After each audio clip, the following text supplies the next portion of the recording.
ECAfrica100, connecting entrepreneurs on the African continent and beyond. Profiling 100 entrepreneurs in 100 days.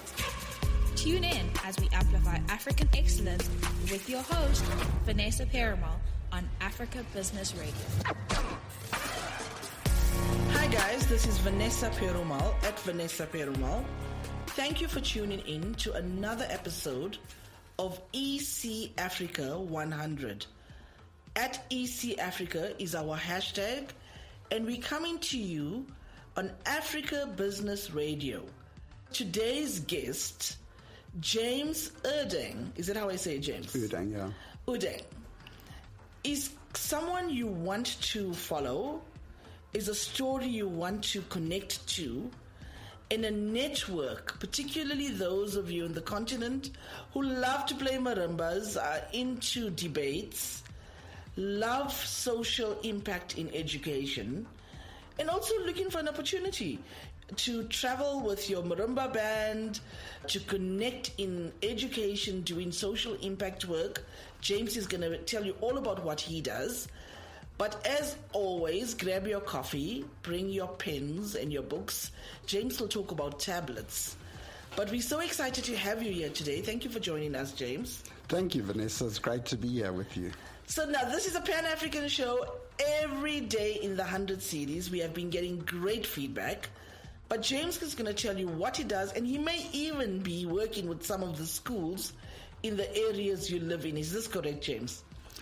Well, we've had some schools, I know, from Kenya down for our Model UN program, and we've had schools from Nigeria down for our marimba program. Wow, can you see? All coming to South Africa? All coming to South Africa, and from Botswana, Swaziland, Zimbabwe.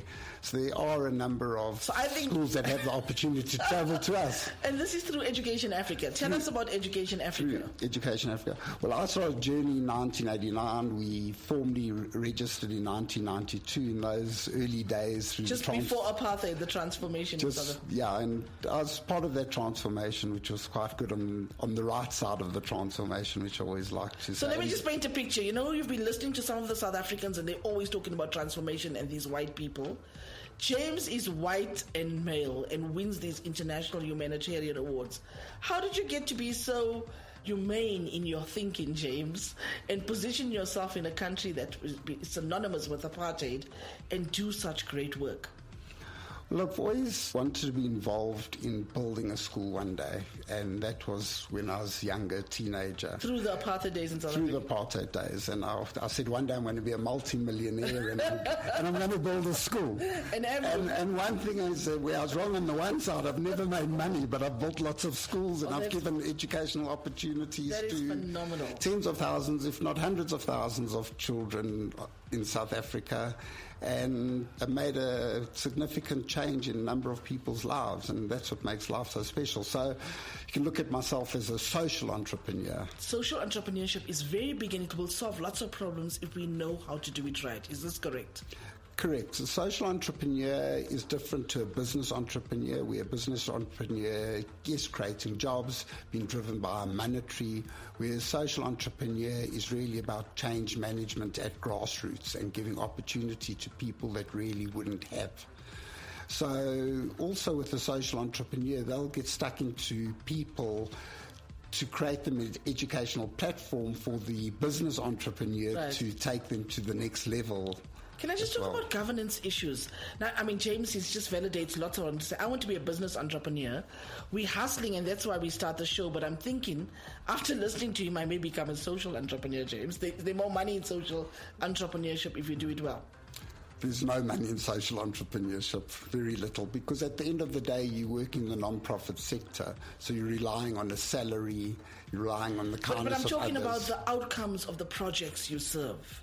It's a good way for corporates to get involved. Is that not so? The corporates to get involved, absolutely, because it solves the problem for them. It solves the problem for them. Look, we're all part of a puzzle, so we deliver on the ground our programs, but we can't do that without the kindness of others, the volunteers, the people who give us money, the corporates who've got to deliver on their corporate social responsibility or corporate social investment programs. So everybody's part of that. So without one or to the other, you can't do it. And that's why I think it's very important for people to understand that. I find it very frustrating when someone comes to me and says, James, I can't do much. I've only got 100 Rand, or I only got 10 Rand, or I haven't got the time. Right. Everything is important. And if everyone just did a little bit, will change this world. You know, and I was excited to have you on the show, James, for about 2 or 3 reasons, which I'd like us to unpack in this masterclass. One, you're clearly doing something right in terms of governance, in terms of social entrepreneurship, and in terms of scaling models of excellence. The reasons I say this, guys, if you tune in, are because we work with Education Africa on a number of projects, including the marimbas, which is now an international marimba and steel pan, which has large validation and grows year on year, so much so that you'll travel abroad with your kids and you're becoming a role model. Is this correct? Correct.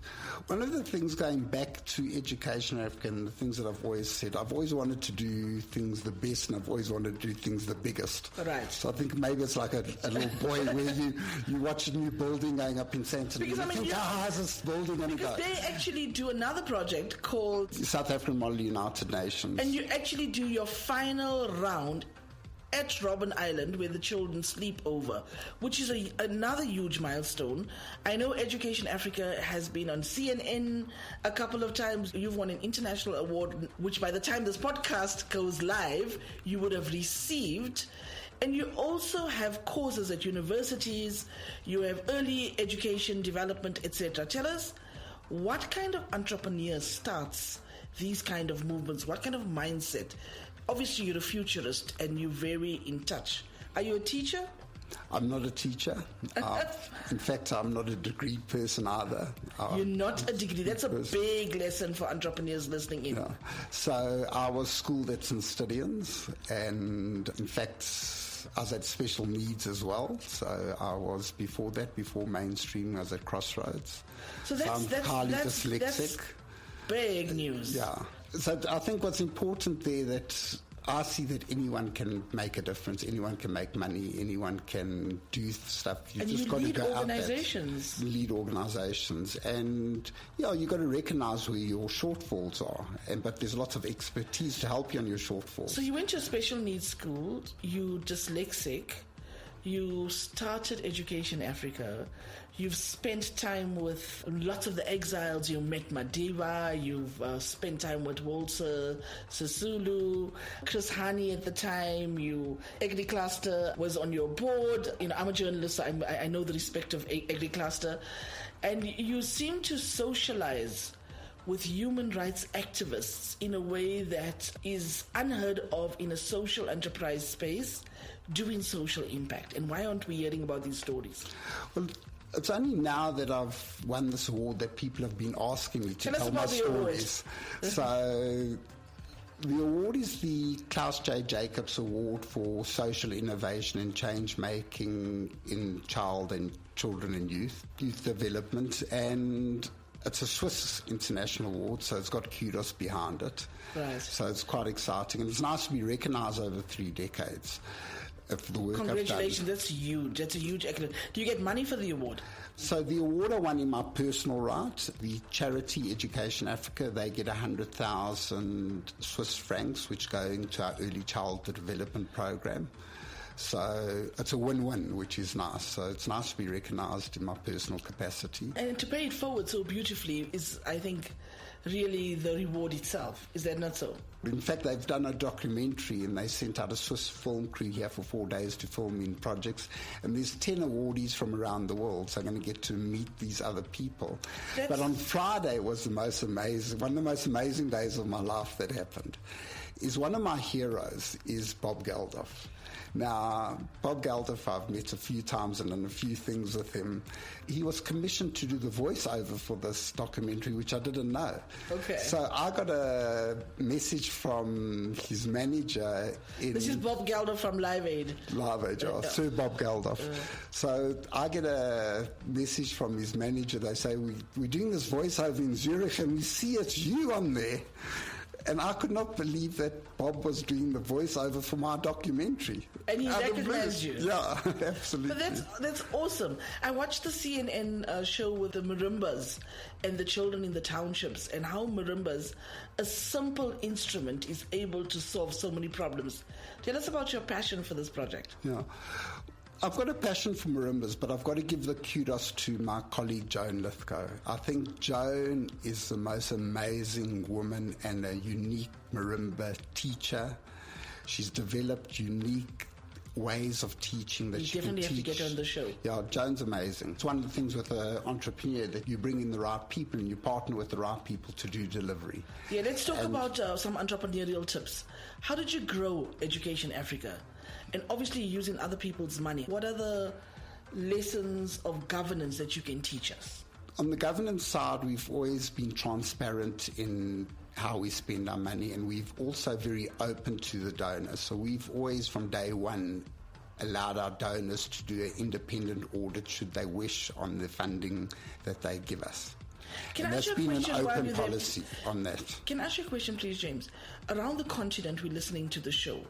Is donor funding the same in each country? It's very different in each country. Okay, do you have a model that you share with people that you can teach people on donor funding? I don't have a specific model, because at the end of the day, each country is very different, and it's always a changing platform of ask. So in the early days, we got a lot of money from international donor agencies. In South Africa came a middle income country. Then we started getting from business. Then we started getting from individuals. Now it's back to business and individuals together.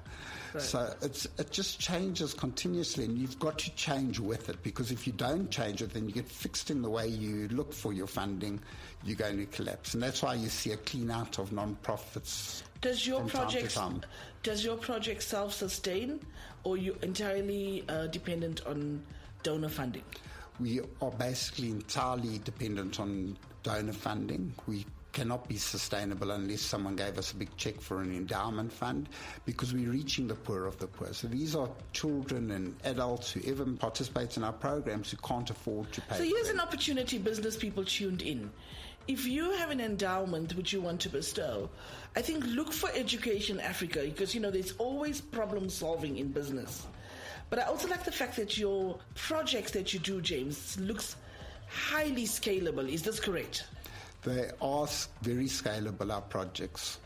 And we've actually did a strategic session with Deloitte, and we've got the models now to scale our early childhood development, which we're going to, once we've got the funding, we're going to do not only more in South Africa, but in the other regions of the continent, and really empowering teachers in the continent to be able to deliver the programs. Because a big mistake would be for us to do the delivery. So which countries? So people on the continent already can engage with Education Africa? They can engage, but we still need to first get the funding to develop the programs into a social franchise. And what is your timelines for this?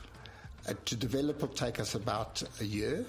But to get the funding, that's how long it takes. So for us to develop the social franchise, we need about $500,000. US dollars. Some quick 3 to 4 lessons that we can learn from you in terms of how to run an operation like Education Africa.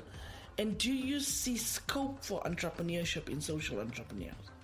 Yeah, I definitely see scope for social entrepreneurs. I think at the moment in South Africa it's a very difficult climate, though, for social entrepreneurs, because the need is so big. There's so many people out there and there's limited funds. And obviously the economy is being hit quite over the last decade as well. So it hasn't been a growing economy. So how are you surviving?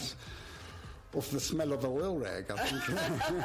I think it's often the non-profit sector. But you're reinventing yourself. We reinvent ourselves all the time, and we sometimes, I think to myself, over the last 3 decades, is sometimes, hey, how did we get through this year or this month? But we're still here, we're still changing lives, and we're still delivering. I see the producer counting us down quickly, some pearls of wisdom that we can learn from you. Be open and transparent with donor funding. Don't reinvent the wheel. Use the expertise that are around. There's a lot of good expertise. And be sincere if you want to make a difference. And there's a lot of sacrifice in this field if you're going to get involved.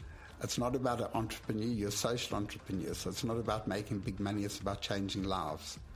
Oh, that's beautiful. It's not about making big money, it's about changing lives. Guys, if you've listened in, I highly recommend that you find James. James, tell us where to find you and what your social media hashtags are, please. You can find me at www.educationafrica.org, one word. The other place you can find me is on my personal profile at www.jamesurdang.net, and it's JAMESURDANG.net. And I see you're very, very active on LinkedIn. I am active on LinkedIn. Find him, James Urdang. Find him and hunt him down and ask him all those questions. Many lessons to learn from James, but I think sincerity is a good one. Not reinventing the wheel is a second good win. And surrounding yourself with a team that can amplify the projects you need to be scaled. Good business lessons. Thank you, James. We look forward to celebrating your award with you. We have no doubt that you'll make us proud, you'll make the continent proud. We're excited about the opportunities you're creating, not only for South Africans, but to link your model across the continent. Please engage with James and Education Africa. Thank you for joining us. Please send in your comments. ECAfrica100 is where we're at, and we're always excited to have you in our company. This is Vanessa Perumal at Vanessa Perumal on Africa Business Radio.